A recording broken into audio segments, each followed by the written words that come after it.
Welcome once again, my friends, and thank you for stopping by to listen to an old storyteller. Today we have a story from Spain, and the title of this story is The Magic Mirror. It was proclaimed throughout the kingdom of Granada that the king had decided on marrying. The news was first told to the court barber, then to the night watchman, and, in the third place, to the oldest woman in the city of Granada. The barber told all his customers, who again told all their friends. The night watchman, in crying the hour, proclaimed the news in a loud voice, so that all the maidens were kept awake by thinking of the news, and by day they were being constantly reminded by all the old dueñas that the king had resolved to marry. After the news had become somewhat stale, the question was asked, "Who is the king going to marry?" To which the barber made a reply that probably, quote, he would marry a woman. "A woman!" exclaimed his hearers. "Why, what else could he marry?" "Not all women are worthy the name," answered the barber. "Some more resemble the unbaptized, of whom I say a bel nuncio." "But what do you mean, good friend?" demanded his customers. "Is not the king to find a woman for a wife in our land of Spain?" "He would," replied the barber, "with greater ease find the reverse. But to find a woman worthy to be his wife, I shall have great trouble." "What, you?" exclaimed all of them. "What have you got to do with providing the king with a wife?"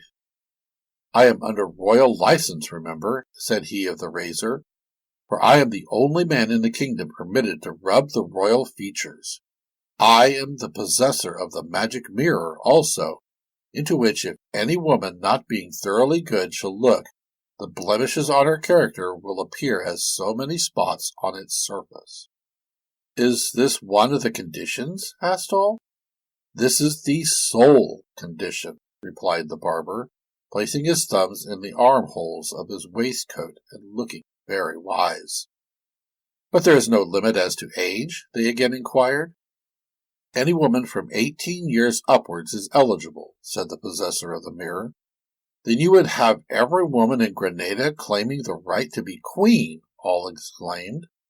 "But, first of all, they will have to justify their claim, for I will not take any woman at her word. No, she will have to gaze into the mirror with me by her side," continued the barber. The sole condition imposed on those who desired to become Queen of Granada was made known, and was much ridiculed, as may naturally be supposed. But, strange to say, no woman applied to the barber to have a look into the mirror. Days and weeks went by, but the king was no nearer getting a wife. Some generous ladies would try and prevail on their lady friends to make the trial, but none seemed ambitious of the honor. The king, be it known, was a very handsome man, and was beloved by all his subjects for his many virtues. Therefore it was surprising that none of the lovely ladies who attended court should try to become his wife. Many excuses and explanations were given. Some were already engaged to be married, others professed themselves too proud to enter the barber shop, while others assured their friends that they had resolved on remaining single. The latter seemed to have been cleverer in their excuses, for it was soon observable that no man in Granada would marry, assigning as a reason for this that until the king was suited they would not think of marrying, though the real cause may have been due to the objection of the ladies to look into the mirror. The fathers of families were much annoyed at the apparent want of female ambition in their daughters, while the mothers were strangely silent on the matter. Every morning the king would ask the barber if any young lady had ventured on looking into the mirror, but the answer was always the same, that many watched his shop to see if others went there, but none had ventured in. "Ah, Granada, Granada," exclaimed the king, "hast thou no daughters to offer thy king? In this Alhambra did my predecessors enjoy the company of their wives. Am I to be denied this natural comfort?" "Royal master," said the barber, "in those days the magic mirror was unknown and not so much required. Men then only studied the arts, but now is science added to their studies." "You mean, then," asked the king, that an increase in knowledge has done no good? I mean more than that, continued the barber. I mean that people are worse than they used to be. God is great, is what these walls proclaim. To know is to be wise, urged the king. Not always, sir, said the barber, for the majority of men and women in the present know too much and are not too wise, although some deem them wise for being cunning. There is as great a distance between wisdom and cunning as there is between the heavens and the earth. Barber, shouted the king, thou shalt give me a wife bright as the day, pure as dew, and good as gold, one who shall not be afraid to look into thy magic mirror. Sir, replied the barber, the only magic about my mirror is that which the evil consciences of the ladies of Granada conjure up. The simple shepherdess on the mountainside would brave the magic power of any mirror, strong in the consciousness of innocence. But would you marry such a lowly one? Such a woman is worthy to be a queen, for she is a pearl without price, answered the king.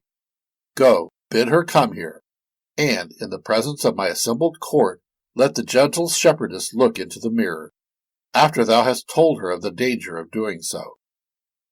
The barber was not long in bringing the shepherdess to court with him, and it having been proclaimed throughout the city that the trial was going to be made, the principal hall was soon filled with all the grand ladies and knights of the king's household.